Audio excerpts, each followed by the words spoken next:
Roundtable Sports Network brings you NFL divisional debate coverage on a weekly basis from your favorite content creators across YouTube, featuring the AFC East Roundtable live Monday and Wednesday evenings, the AFC South Roundtable live Tuesdays at 7 p.m. EST, the NFC South Roundtable live Tuesdays at 7 p.m. EST, the NFC West Roundtable live Tuesdays at 9 p.m. EST. The AFC West Roundtable live Tuesdays at 9 p.m. EST. The NFC North Roundtable live Wednesdays at 6 p.m. EST. The AFC North Roundtable live Wednesdays at 6 p.m. EST. The NFC East Roundtable live Thursdays at 6 p.m. EST. Roundtable Sports. Real coverage from real fans.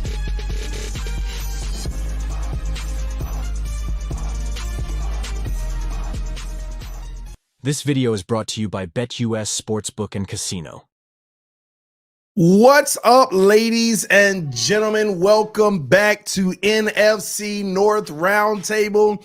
It is a beautiful week, and I cannot wait to talk NFC North football with the panel tonight. Listen, make sure that you check out BetUS. This stream is being powered by BetUS. Receive a 125% sign-up bonus on your first 3 deposits up to $2,000. The link is in the description of the video, also pinned at the top of the chat. So if you're looking for a sports book, make sure you check them out. Without further ado, we are going to bring the crew in. Now, we know our guy, Nick. He is our Chicago Bears representative. But tonight, we have Sadiq Next Wave standing in for him. What's going on, man? What's up? What's up? Thanks for having me. I'm happy to be here. Well, I'm happy you're here, man. We're going to talk some Bears football. It's a lot of talk in this division, especially what's going on. We want to hear about Caleb Williams. We want to know what's going on with preseason week 1. We're going to get back to you on that, all right? Well, thanks for being here. Next up, ladies and gentlemen, we have Skull Nation in the house, all right? Listen, they're having a rough time, so y'all take it easy on my guy tonight. One more. What's going on, man? TD, what is going on? You're right. You know, it's tough sledding in Minnesota right now. We've had a rough day, a rough couple of days. But you know what? We're going to get over it. It's football season. The only thing that matters is football is here. We get to see some football. And we will talk about everything, but you're right. Everybody needs to be a little bit nicer to me today, just a little bit. We'll try, all right, Sadiq? Man, but welcome, One Bar, man. Excited to have you here. We definitely got a lot of questions to ask you, a lot going on, man. We'll get to it. But without further ado, let's go with the Green Bay Packers, ladies and gentlemen, led by Jordan Love. We're talking about the team that feels like they have no worries right now. They're floating on cloud 9, ready to win a Super Bowl, Basaraki. What's up, man?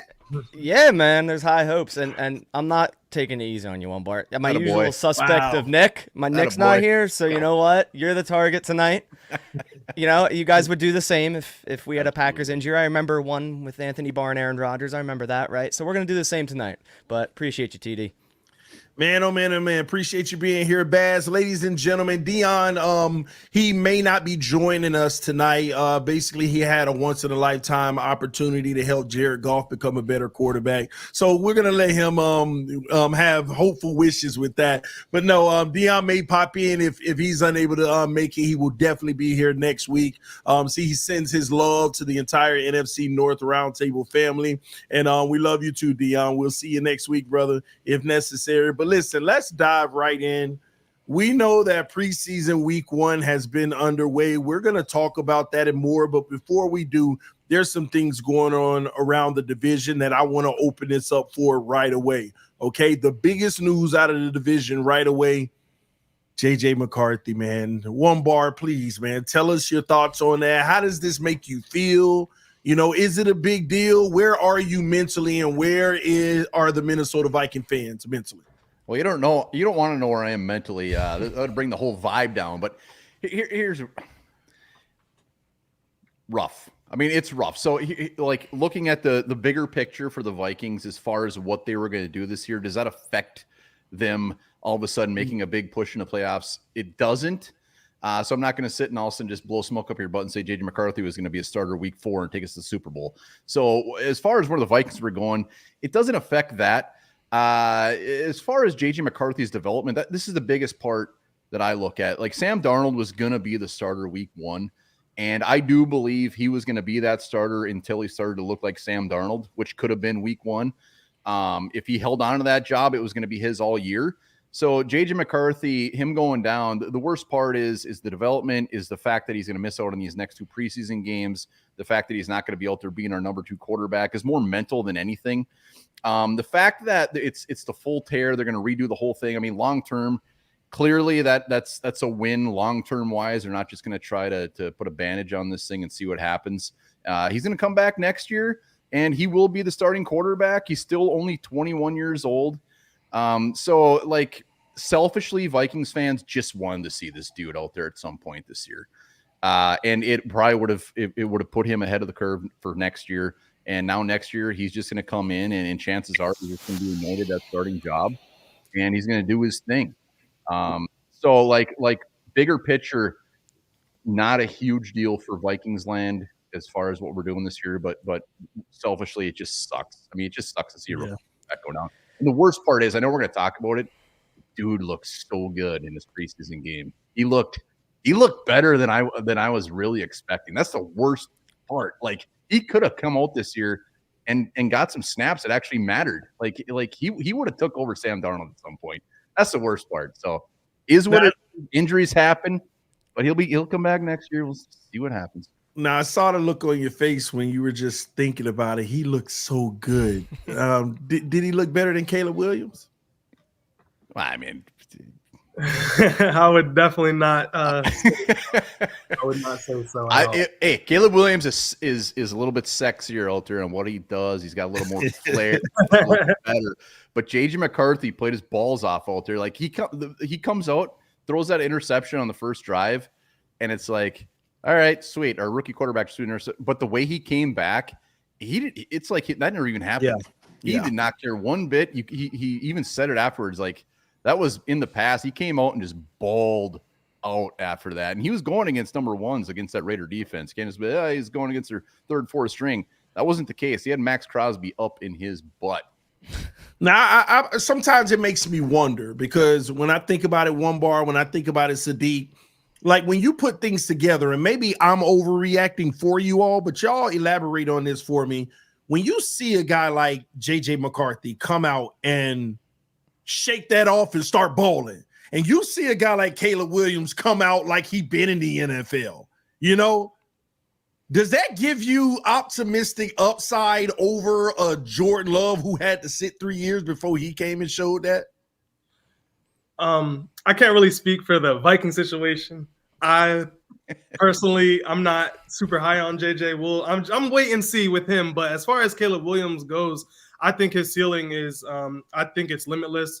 I don't want to, talk out of my butt too much, but I feel like as long as Caleb Williams gets the proper progression and the proper care from the Bears organization, I think he will be the best quarterback in the division one day. Now, I know that he's a rookie. He had a great preseason game, but to me, it's the intangibles. It's the early on in the game, he was trying to run out of bounds, but didn't step out and tried to pump fake to try to draw the flag. And he's sliding, he's shifting protection and setting room, and he has full control over the offense. It's all the small intangible things that impresses me the most, because Justin Fields had an arm, he had speed, he had the superstar talent. He just lacked all of the small things that you need to be a quarterback, and Caleb has it.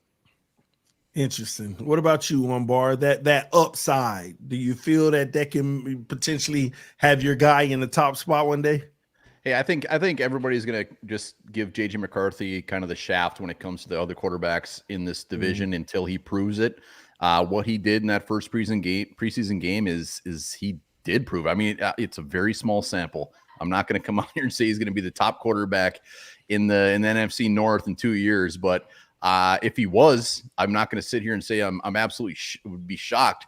The dude he has something that Vikings haven't seen in a quarterback in a very long time, and it's balls. Like and it's like ice in his veins. Like, you can just tell this dude's got it. We saw it at Michigan.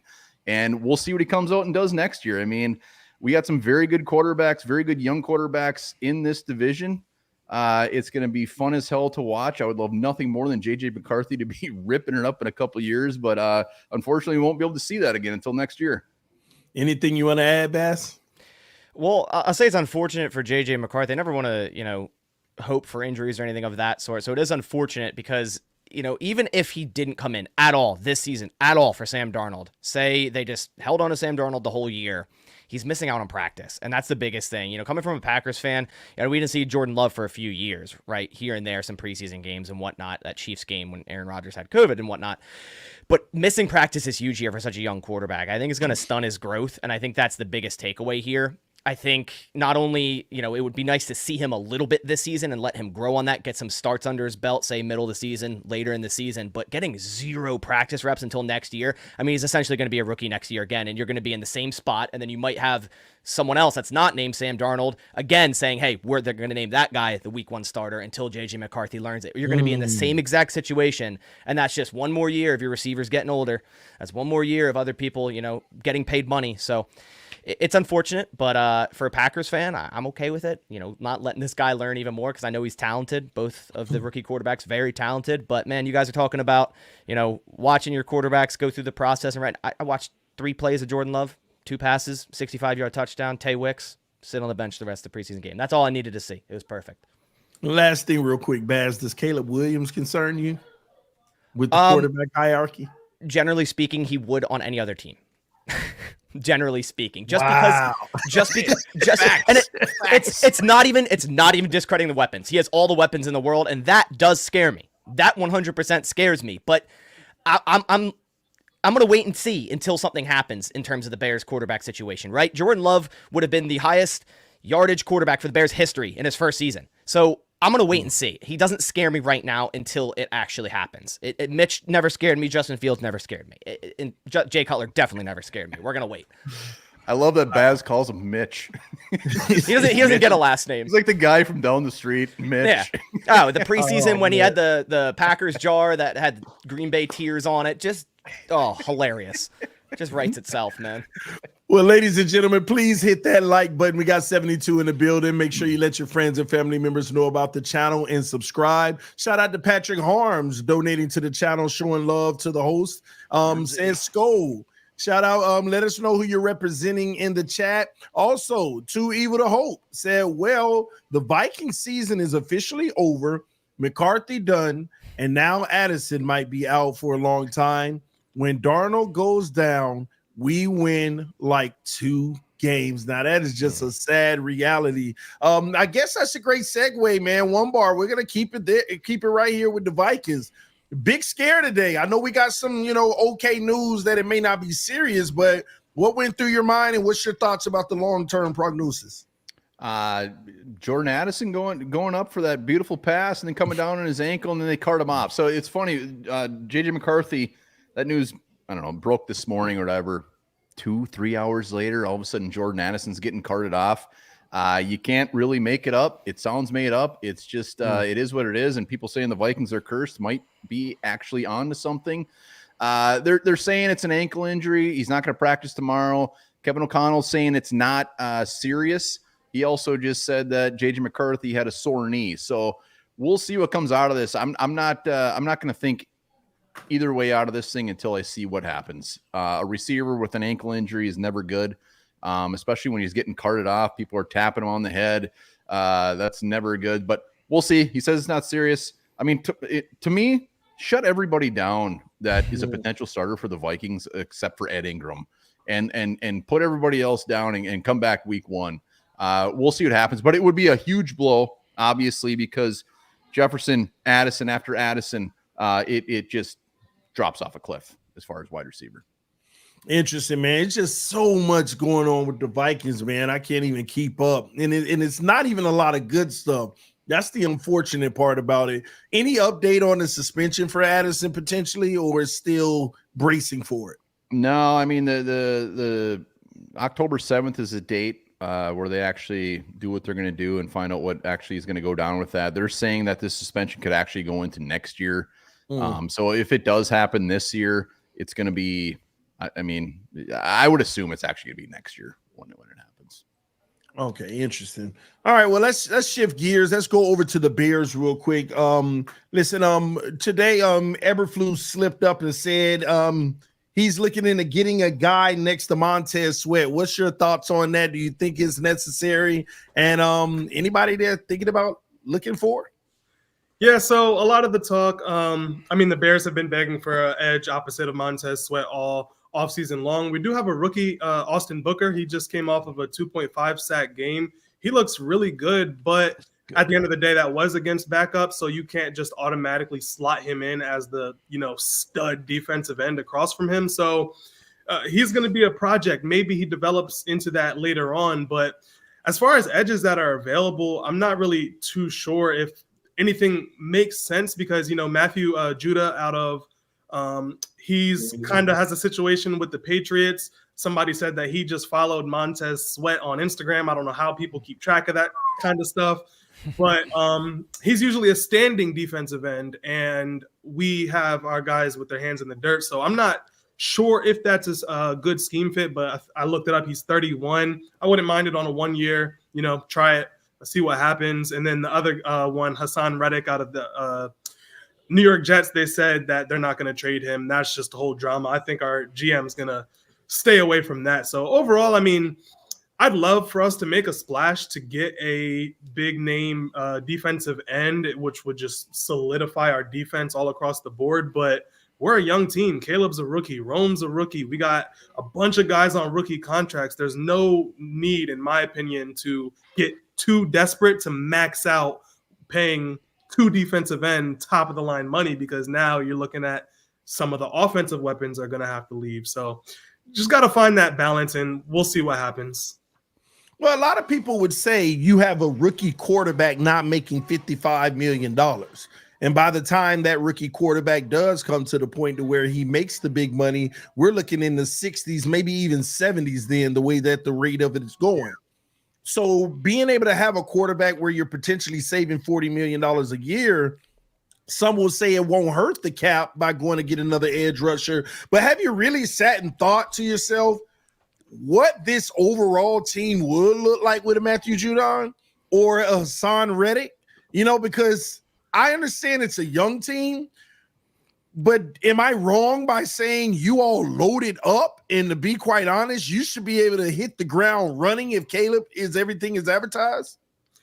Yeah, I personally, I wouldn't mind it at all. I would be ecstatic if we did make the move happen. We do have the cap space. Like you just mentioned, Caleb on a rookie deal, we'd be able to make it work for, a year or two. But I think long-term thinking 5-10 years into the future, I mean, we have a first-round pick. We still have Carolina's second-round pick, so that's probably going to be super high. So our general manager has made some big splash trades in the past. He traded for Montez. He traded for DJ. I don't really count the DJ Moore trade because that was a massive trade down from one. But other than Montez, there hasn't been too many impact trades. Our GM really likes to build through the draft. So kind of speaking through the eyes of the Bears general manager, it wouldn't surprise me if we did go for a splash defensive end and just take us to that next level. Because, I mean, there's not really much else we could even add on offense that would help us more than we already have. But my concern is offensive line, and I know offensive linemen aren't available via trade ever, so it's not like we're going to be able to just trade for a good guard. But, anything 1 year would be fine. But looking into next offseason, I want to protect Caleb. That would be my top focus. Well put, because these guys that we're talking about are 3-year contract guys, at least what they're seeking, with 2 years worth of guarantees at least. So maybe not for the Bears, but what about the Green Bay Packers? Would they be interested in a Hassan Reddick or a Matthew Judon? It's funny you say the Hassan Reddick thing, because there was a big thing going around earlier, I think last season, that Joe Douglas was a better GM than Brian Gutekunst. I believe Pat McAfee said it. And it's just funny to see all this unfold of just, trading for a guy and then him not even really showing up, and he wants more money. It's an ugly situation. So no, I would not want him in Green Bay. Our edge room is honestly stacked at this point. You know, you've Rashawn Gary and Preston Smith, 2 veterans at this rate. Lucas Van Ness entering his second year looks great in our new 4-3 scheme. It's what he played at Iowa, you know, hand in the dirt, can put him inside if you need to, could play outside. You have undrafted free agent from last year, Brenton Cox Jr. So in terms of trading for an edge rusher, no, not at all. Like, they would quite literally be, you also have Kingsley and Agbare, they would be like 4th or 5th on the depth chart. And I'm talking Judon and Reddick. Like, that's how much we have belief in our guys right now. Wow. That's interesting you said that. What about you, One Bar in Minnesota? Is that something the Vikings could use? No, actually, same with Baz. I mean, edge rusher for Minnesota. I mean, we lost Dallas. We got Dallas Turner, we got Grenard, we got Van Ginkel.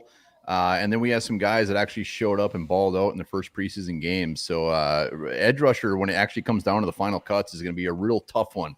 So those guys coming in like Baz, I don't even know if they would start. Yeah. Well, speaking of edge rusher, tell me about Dallas Turner. I hear he's balling out. Man, I mean it's a beautiful thing. JJ McCarthy going down was just such a gut punch, but we did have two first-round picks, and man, he looked good. He came out of the gates, had a sack, and almost had 2, and they pretty much just put him on the bench. And I don't care if I know he's a rookie. Like, he's going to be a guy that we're going to have Van Ginkel and Jonathan Grenard are going to be our starting edge rushers, but Turner's going to be out there a lot. He'll be out there probably more than Van Ginkel. He's going to be out there and they're just going to say, point to the quarterback and say, go get that man. He looked good. He's been looking good. He's been getting rave reviews in training camp, OTAs, everything. And he showed up. And I just hope he comes out firing. Brian Flores is going to have a blast with this dude. Anybody who doesn't think he's in line to get that defensive rookie of the year, I think he's, if I'm betting, I'm taking him. I think he's like plus 400 right now at Bet US. So I'm taking that. Wow. Plus 400 on Bet US. Well, ladies and gentlemen, this stream is being powered by Bet US. Receive a 125% sign up bonus on your first 3 deposits up to $2,000. All right. So if you're looking for a sports book, take advantage of it. Link in the description of the video. Also pinned at the top of the chat. Bet US, your official sports book of the NFC North Roundtable. And with that being said, let's do a quick round robin. And sorry, One Bar, you won't be included once again. We want to remind you of the over-unders for these quarterbacks in the division. Baz, Jordan Love, 3,850 passing yards. We're going over or under? Definitely over. I mean, he had over that last year. Yeah. I mean, he's had a full season under his belt. All these receivers keep getting better. He's going to have both of his tight ends to start the year, where he only really had one each half of the season last year. You know, he had over 4,000 last year. Yeah, over. So you're not worried about defenses figuring him out now?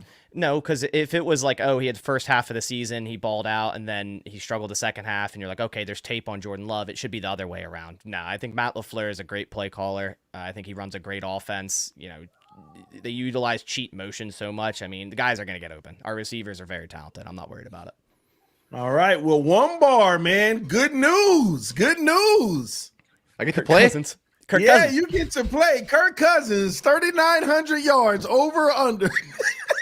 Cousins. Over. Oh, man. Going down memory lane, over 3,900 yards. That's the best. Hey, TD, the best part is when JJ McCarthy goes down, all these Vikings fans come out of the woodwork saying, Kirk Cousins, that's why we should have signed him to a 10-year contract. He never got hurt. And they forgot he tore his ACL. So we got to listen to that on top of the McCarthy stuff. Like, oh, we should have kept Kirk. So thank you for bringing that up, TD. I'm sorry, brother. I'm sorry. Hold on. I'm shocked. I know I saw Caleb on here, right? I see Jaden.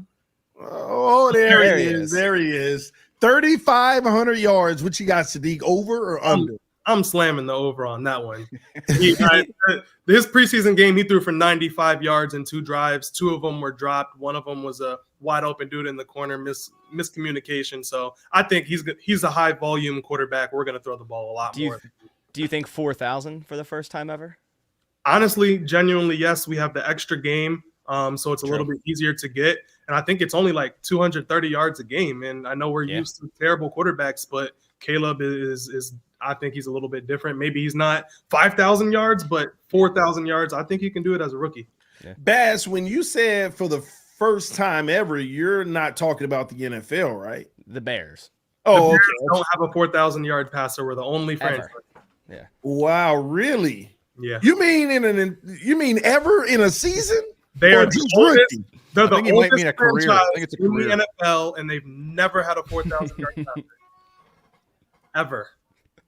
Our franchise leader, Jay Cutler is our franchise leader with 3,800 yards. Cutler, baby.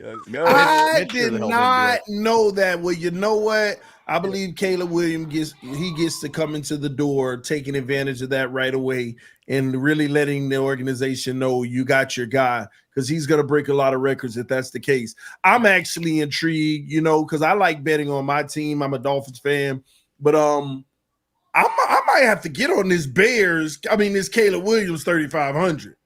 Is that not? Did you see my face when I saw how low it was? Yeah, barring any injury, that seems like one of the safest bets, especially after preseason week 1, how comfortable he looked. Yeah. Man. All right, man. If y'all agree, if you want to get on that, make sure you go to BetUS, ladies and gentlemen, the official sports book of Roundtable Sports and the NFC North Roundtable. Supporting our sponsors is supporting the channel. Before we move forward with the preseason week 1 recap, let's hear a quick word from our sponsor. This video is brought to you by BetUS Sportsbook and Casino. Michael Vick at BetUS.com. Catch an incredible 125% sign-up bonus on your first 3 deposits, plus 10% gambler's insurance. BetUS, my online sportsbook and casino. Again, the link is in the description of the video, also pinned at the top of the chat. Check it out, powered by BetUS. All right, ladies and gentlemen, before we get into the preseason recap, we got some news coming out of the Detroit Lions. I want to inform you all that today, on Monday, Arnold and Rakestraw, the first round and second round corners for yours truly, the Detroit Lions, were banged up. We're going to be able to give you more updates on what's going on with that in the coming days. And also, Gibbs had a hamstring injury as well. It's not good news coming out of Detroit. When Dion is back, he'll, apprise us of what's really going on in those situations. But before we move on, One Bar, your reaction to hearing that news: Arnold, Rakestraw, and Gibbs dealing with the injury. Well, I mean, like Baz said, I got it firsthand. You don't want to root for injuries, especially guys that are that top notch. That's a bit. We'll see what comes out of it. I mean, the Lions, their big thing was they addressed their secondary. That was their biggest thing. Rakestraw, Turner, Arnold. So for the Lions' sake, those guys need to be out there to make a difference, because they're going to be big time as far as how far they go. Gibbs, hamstring, running back, a dude as fast as him, like that's the last thing you want to see. If I'm the Lions, if I'm Dan Campbell, like I'm shutting these dudes down until week 1. We'll see what happens. Hopefully it's not anything overly concerning, but if I'm a Lions fan, a couple double dip to that secondary, I'm a little worried. Yeah, my understanding, these guys should be fine, but they might be put on, ice for training camp. And when you got 2 rookie corners, you want them to get as many reps as they possibly can going into the season. But it looks like now they may put them on ice and have them playing in the regular season only. But we'll see. We'll see if they have them out there in preseason or if they put them on the shelf. Let's go ahead and dive right in. Preseason week 1. We want to start out with Baz here. Green Bay Packers in their matchup. Can you tell us about the game? What did you love? What were your concerns? And where does it have you all as a fan base looking at your own team? I think we saw everything we needed to see. In previous years under Mike McCarthy, even early years under Matt LaFleur, they didn't really ever play starters in the preseason, definitely not Aaron Rodgers. And I think that always kind of made the Packers start slow, like week 1, week 2, you'd see it. There's just a lot of rust. So I'm glad Matt LaFleur is taking this approach to, hey, let's at least get the starters a drive, right? Maybe week 2 or week 3, they'll get 2 drives. And we saw everything we needed to see from that first team offense in the first drive. Started out with a Josh Jacobs run that went for 8 yards. then a negative 2-yard pass to Josh Jacobs, then a 65-yard touchdown to Dontavian Wicks, where the Packers spread out the Browns into a dime look, and they had a safety. I think it was Ronnie Hickman covering Tay Wicks. That's a recipe for disaster, and I'm glad the Packers, went after that. And it was one of the easiest touchdowns. It looked like one of the easiest touchdowns, probably one of the easiest ones they'll have all year. In terms of the running game, only 2 carries from Josh Jacobs. Definitely excited to see more of him because obviously, being a new running back in the building. But Manuel Wilson looked very impressive. He's fighting for a running back 3 spot between, him, A.J. Dillon, Marshawn Lloyd. Marshawn Lloyd out with an injury right now, hamstring, just like Gibbs. So that's unfortunate. But, he looked good in this game receiving. Grant DeBose, he's a 7th-round pick from last year out of Charlotte. He was a practice squad player all last season. He looked amazing. He's fighting for a 6 wide receiver spot. Our wide receiver room's really loaded right now, so it's up to really just the 6th spot for a guy to make it, whether it's Malik Heath, Grant DeBose. The first 5 are pretty much locked in. And I think the biggest takeaway from this game and the most important thing was watching this new defense. With new defensive coordinator Jeff Hafley, we all expected a change. Obviously, switching schemes from a 3-4 to 4-3. It's a little different. You're still going to run like a 4-2 front, basically. You're going to run nickel half the time or more most of the time. But it's more so the aggressive approach that this defense has now. They're flying around and they're making tackles. We drafted a lot of guys in this draft that can simply run and hit, and that's what LaFleur and Hafley keep saying, right? And with our 2 second-round picks in Javon Bullard and Edgerrin Cooper, unfortunately, Cooper's had a groin injury. He has yet to play in a preseason game, and he's been out of practice for like a week and a half. But Javon Bullard looked really impressive in this game. They played him deep. They played him in the nickel. And also Evan Williams, a 4th-round safety we got out at Oregon. He's been like the camp star all of offseason, and he's been extremely impressive. I mean, this guy led the team in tackles in this preseason game.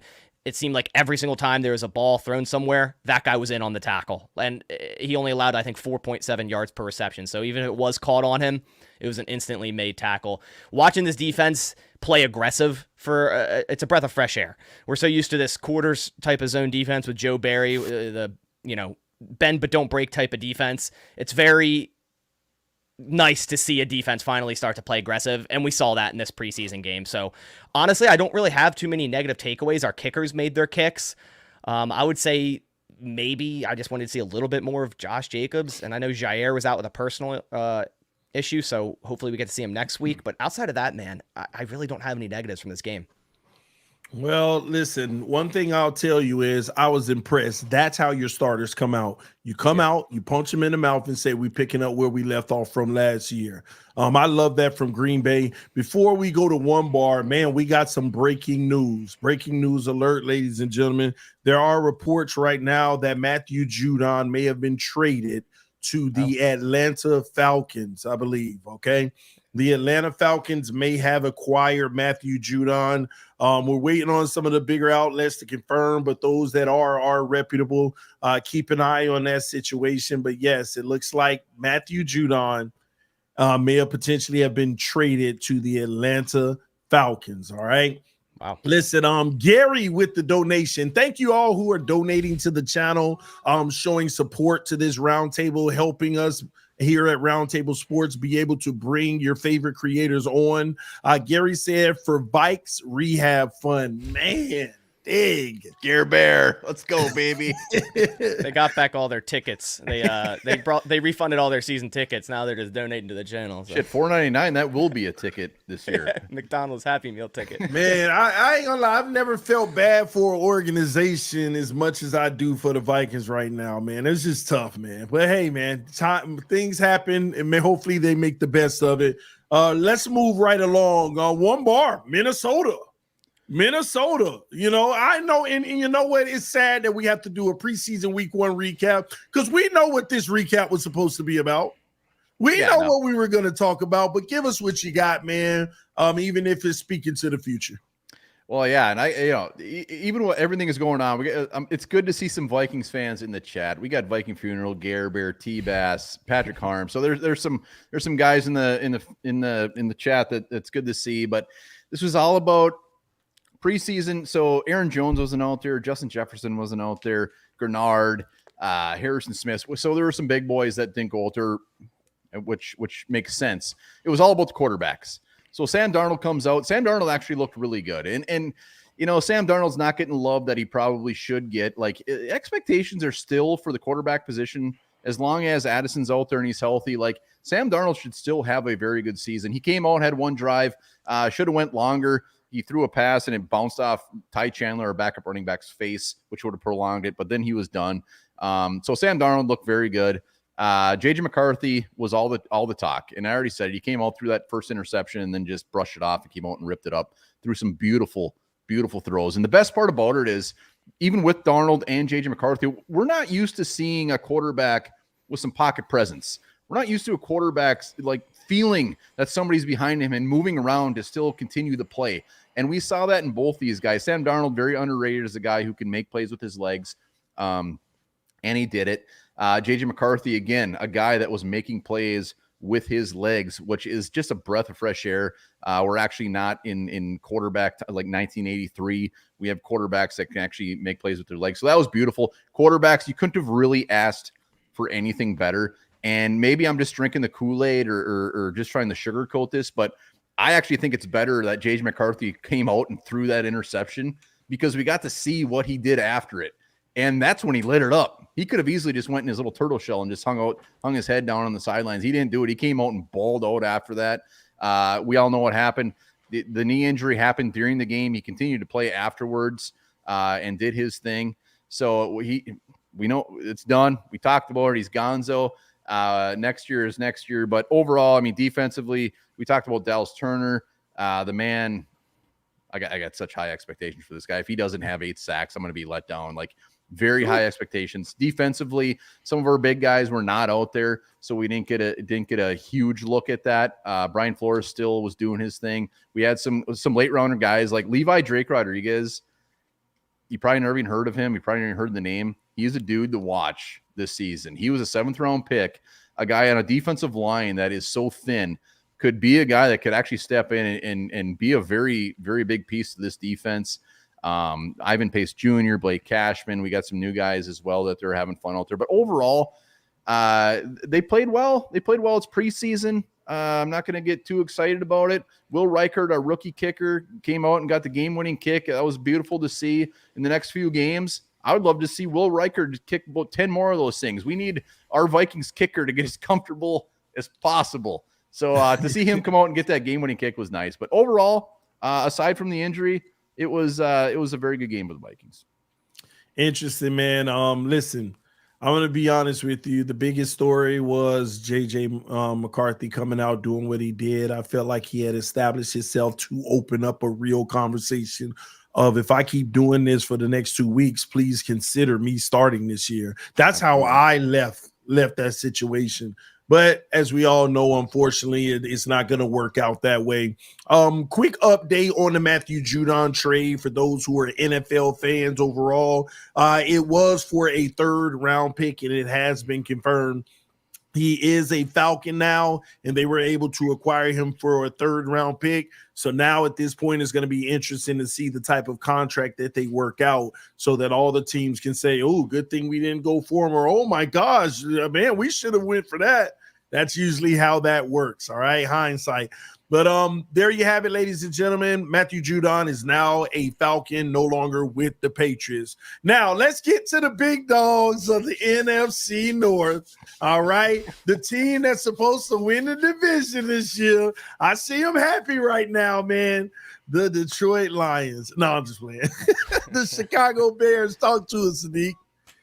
Yeah, so starting off, the Bears got the ball first. We got to see Caleb Williams pretty early on. Like I mentioned earlier, the very first play, he held the ball a little bit too long. Nobody was open once you saw the all-22 view, so you kind of get a better understanding. But he kind of ran backwards, which caused the offensive line to get a holding. And instead of running out of bounds, he tried to draw the defender to hit him to get a flag. And we just saw Hard Knocks where Caleb was talking with an advisor, telling him which refs to get on his good side. And he's doing all the little small things that like the Aaron Rodgers and the Tom Brady guys like to do with the refs. So Caleb is really just experimenting what he could get away with. He had a nice throw. it was this little bit of a late screen where he just kind of tossed the ball over his shoulder. And the screen obviously went for 40 yards, but that's DeAndre Swift. He's a playmaker once he gets into open space. Not a lot of talk about the Bears having DeAndre Swift. All the talk has been about on Caleb or the wide receivers, but I think Swift is going to have a big year. Obviously, the Lions have a great offensive line. I don't know if he'll have the same rushing impact, but as far as receiving out of the backfield, I think we're going to be, hit the ground running this year. On another drive, Caleb could have had a touchdown. Rome Odunze was pretty wide open in the end zone, but he did have two guys in front of him, so Caleb would have had to put it in the perfect spot. But you saw him on the sideline talking it over, Caleb telling him where he wants to sit, learning, just getting the chemistry down. We didn't see any catches from Keenan Allen or anything like that, but we drafted a punter this year. He looks absolutely great. He pinned the ball inside the 10 2 times. He's like 6'4", 200 plus pounds. He's built like a tight end. So I think he's going to be a legitimate weapon for the Bears. I mean, anytime that we can't get a drive going, we have a punter who can pin the opposing team deep every single time. So when you flip it over to the defense with a guy like Montez Sweat with field advantage, I think that helps us out a lot. The rough thing that you see with the Bears defense, it's a bend, don't break type of defense. We run the 4-3. We're in nickel a lot of the times. And if you saw the Bears-Packers games, if a good coach knows what he's doing, he can scheme against it, and there's nothing we can do about it. So that's the one thing that sucks about our defense is it's really hard-nosed. It's very simplistic. But I say all of that to say it looked great versus Josh Allen. I don't know if I want to get too sidetracked, but I'm a little bit worried for the Bills after watching that. They had no wide receivers. Keon Coleman couldn't create separation at all. Jalen Johnson almost picked them off in the end zone. Kind of feel bad for Josh Allen, but the Bears held him to 3 points. He played the entire quarter. So I was pretty impressed with our defense. We didn't have Montez Sweat. Both of our starting safeties were out, and we were missing a starting corner. So I was pretty impressed with what we saw from the defense. And like I mentioned earlier, our rookie edge, Austin Booker, who during the draft, people said that he probably could have got drafted in the first round had he stayed in college another year. He slipped. We ended up getting him in the I think the fifth round. Yeah, we drafted the punter before we got him in the 5th round. So I think that's a huge steal. He showed out 2.5 sacks. All around, I'm just really happy with the young guys, and the offensive line did a lot better than I expected. I'm not sure how many starters the Bills defense had. They didn't have all of them, but they did have some. So definitely glad that Caleb wasn't running for his life the entire game. The few times Caleb did run, he was holding the ball longer than you'd like to see. And that's what you don't want with a rookie, is to be taking those type of chances, end up like JJ McCarthy or something. Nobody wants to lose their young quarterback. Well, ladies and gentlemen, that is your preseason week 1 recap. We have some more content coming your way in just a few seconds. But before we do, let's hear a quick word from Shinesty. So now you'll probably notice that half of our representatives at Roundtable Sports always have their undies in a bunch when it comes to their favorite NFL team. And listen, I'm sure that they're getting sick of that feeling where they're feeling a wedgie rather than a warm hug. Maybe they want to say goodbye to uncomfortable chafing and hello to the softest underwear they will ever wear. Well, folks, let me introduce you to Shinesty.com, the underwear company that is here to revolutionize the underwear game. Let's be honest, life is too short for boring undies. These are so soft, y'all. You won't even realize you're wearing them. With the moisture-wicking technology and a perfect fit that never rides up, you'll quite literally feel like your balls are floating on a cloud all day long. And look at some of these absolute designs. And get this, folks. If you use our code at checkout, you can get an additional 15% off your order, RTS15. Remember, supporting our sponsors is a way to support us over at Roundtable Sports. So stop neglecting your balls and give them the gift of Shinesty underwear. Link is in description. Link is in the description of the video. Shinesty, take advantage of the opportunity. And ladies and gentlemen, before we move forward, one more thing we want to show you that we are offering here on Roundtable Sports. In the link in the description, there is a link to roundtablesports.shop. All right. where you can get all the latest merch with Roundtable Sports. Right now, you have the election collection that's being offered. Want to go ahead and show you guys some of that. Supporting this is supporting your creators. You had the McCarthy, Jefferson. We're going to hope that that one's good for next year. Man, one bar, man, it's just tough. 2025 on that. Yeah, 2025. You know what? We might have to do that. Just a special line for JJ. All right. If you're a Lions fan, listen, we still have the NFC Championship shirts for 2023 available as well. Your Love Jacobs, all right? We have them in all type of different colors. And make sure you check out the election collection on Roundtable Sports Shop. All right. Golf St. Brown. We have the hoodies, the long sleeve winter coming. Williams or Dunze. Now, I ain't gonna lie, I like that one. That's pretty dope, especially when you look at the different color patterns with it. But check it out. The link is in the description of the video if you want to cop some of the merch, ladies and gentlemen. All right, real quick. Let's go with Bass real quick. What were your concerns coming out of preseason week 1? If you were to give one big concern, what would it be? I still think it's probably the uncertainty on the offensive line. We've yet to see first-round pick Jordan Morgan play in a game. He's recovering from I believe, shoulder injury. He's practicing in full now, or at least he started practicing yesterday in individuals. I don't think he practiced in teams today. He practiced in general, but I'm hoping we're going to see him in this preseason game because right guard's still a big question mark. We have Sean Ryan there, who serviceable at best, right? We lost John Runyon over the offseason. Sean Ryan was already splitting snaps with him last year. He's inconsistent. You know, I've seen reps when you're watching some of the tape of him do really well against Aaron Donald last year, but then in the next drive get absolutely blown up. So it's a worry there for the interior of the offensive line. The tackles are locked down. Zach Tom, Rasheed Walker, left guard Elton Jenkins. But I would say just the continuity of the five, who the best five are going to be, when that is going to happen. Right now, it seems Jordan Morgan will start week 1 at right guard, but he's got to get out on the field during a preseason game to kind of solidify that. So I think that's my biggest concern coming out of week 1. Interesting. That old line. They got to get some continuity and get it together and know what the starting unit is. What about you, Sadiq? What's going on in Chicago? What did you see this week that said, you know what, this can be a concern? We got to keep an eye on it.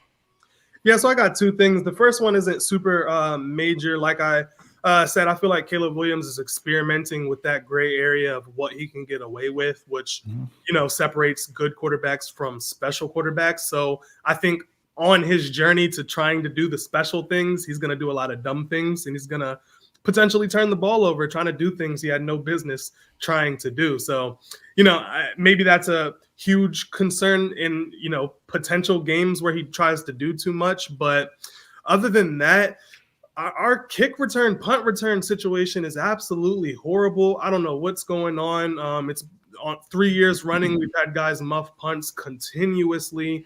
We started with Dante Pettis. We drafted Velus Jones. He continuously muffs punts. We got Tyler Scott. He was muffing punts in practice. Velus Jones was a wide receiver. He's at Last Chance University. We moved him to running back. Got a touchdown in his first series as a running back, and then immediately muffed a kickoff. And that was like his bread and butter. So I don't know what's going to happen. If he doesn't make the roster, we might just have me out there returning kicks. Man, hey, you'll take that minimum, that league minimum. Listen, that interesting though. Shout out to Gary, said blood is purple when clotting. All right. Boy, Gary Barrett. He's going through it, man. He's going through it. Man, one bar, close us out, man. What's the one thing that I think we already know, but what's the one thing you left this week with a major concern about? Well, I mean, JJ, we talked about, obviously a big concern as far as the development there, but just on the field, moving forward, it was a secondary. The Vikings secondary was pretty brutal. Our cornerbacks, Byron Murphy, a guy that we're really relying on. We already lost Mekhi Blackman to a torn ACL who was going to step up and probably be a starter. So our secondary was bad. Stephon Gilmore came in and visited Monday. Nothing got done there. So they're looking around. They realize the issue there, but Harrison Smith wasn't out there. He obviously, even at his elderly age, adds an element when he's out there to that secondary. But our cornerbacks are an issue. They will be an issue. And the other side of that is the other biggest concern was our defensive line. The guys who are starting, if our secondary isn't doing good, defensive line better step up, and they didn't. So it's D-line, it's secondary. Other than that, everything else is fine. Interesting. Well, listen, it's going to be interesting to see how it ends up in this division. This is any team's division except the Vikings at this point. But unless you want to be a little more optimistic, according to the Detroit Lions and Dose of Dion, there's some concerns. Obviously, Arnold, Rakestraw, and Gibbs, their injuries, making sure that they're going to be good. They seem that they're going to be fine, but just making sure. You know how these teams come out and say they should be fine to go, and then next thing you know, it's 2 to 3 months. So we just hope all is well there. And we just hope every team doesn't have any more injuries, right? I think we can all agree on that. No more injuries. Any last words you have for us, Sadiq? I just say Caleb is coming, man. I'm not going to say that we're going to the Super Bowl this year. There's going to be bumps. There's going to be bruises. Our schedule is like a relative cakewalk in the first 10 games, and then we play the entire division within a 7-game stretch with like one other team in the middle. So it's going to be an absolute gauntlet. I have no idea how we're going to come out of that, but Caleb is coming. He has it. I've been watching the NFL for a very long time. I would be surprised if bare minimum he isn't at least a top 10 quarterback who gets us in the playoffs every year. Top 10. That's where you're going with it. Minimum. But what about in the division? I got to tip my hat to Jordan Love. A lot of Bears fans really don't like him. I liked him coming out of college, and I almost fell to my knees when I saw the Packers traded up for him. Had to play it off for the past 3 years. Heard a lot of bad reports out of camp, so I thought maybe it wasn't going good, and then he kind of shred us to pieces. So I don't have much trash talk left in me towards the Packers until we prove it.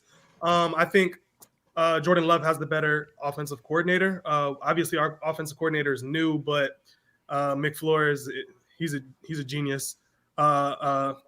So we'll see, but I think Caleb's ceiling is a little bit better. I mean, Jordan Love went to a smaller college. He was, drafted in the 20s. Caleb Williams went number 1 for a reason. I mean, he came out of high school and immediately made an impact at OU, transferred to USC, immediately won Heisman. Very next year, the season didn't go the way he wanted, but he was still a Heisman finalist. So he's been in the spotlight his whole life. He's the biggest NIL star in history since college allowed players to be paid. So he's out of all the rookies to come into the NFL, Caleb Williams is the one who's used to money already, and he's used to the spotlight already. Now he's just strictly, a lot of people like to talk about the off the field stuff with the painting his nails and the sassy stuff. And he hasn't had a haircut since he's been drafted. He ain't been painting his nails. And I think he's making it a point to be like, listen, I was, having fun expressing myself, but now I'm locked into football. That's the only thing I care about is being great at football. Hey, I hear it, man. If he want to paint his nails, he can paint his nails. Look out for week 1, that fresh orange coming on, baby. Listen, well, who am I missing? One bar. Last thoughts? As far as when it comes to the, all I'll say is this: is the McCarthy news was brutal, but again, it doesn't really reflect on what the Vikings were going to do this season. As far as their ceiling, like Sam Darnold's still going to come out. He still has the same weapons.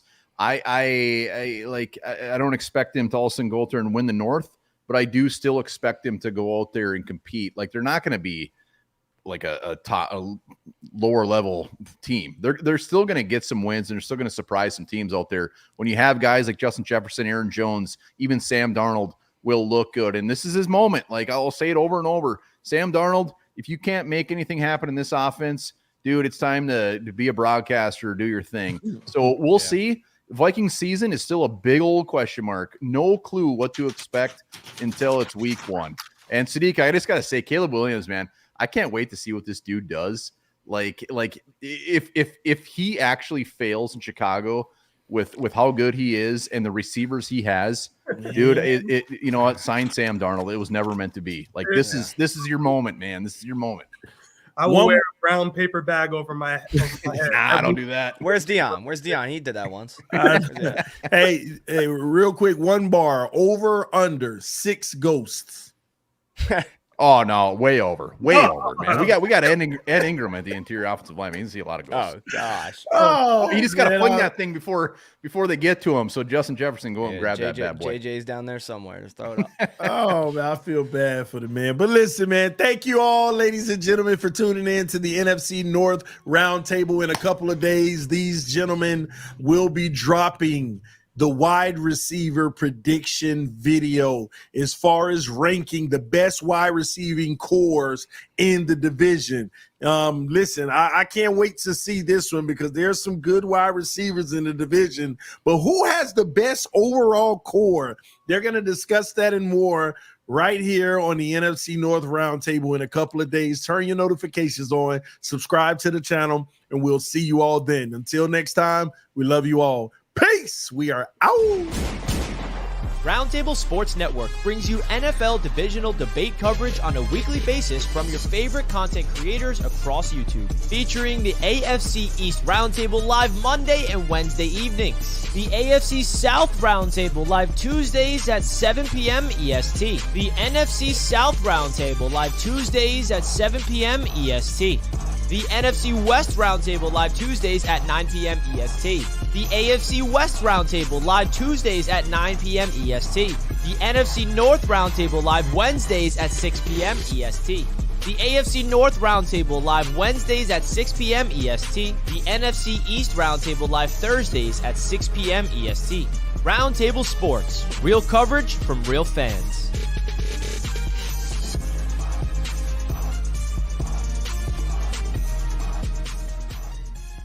Michael Vick at BetUS.com. Catch an incredible 125% sign-up bonus on your first 3 deposits, plus 10% gambler's insurance. BetUS, my online sportsbook and casino.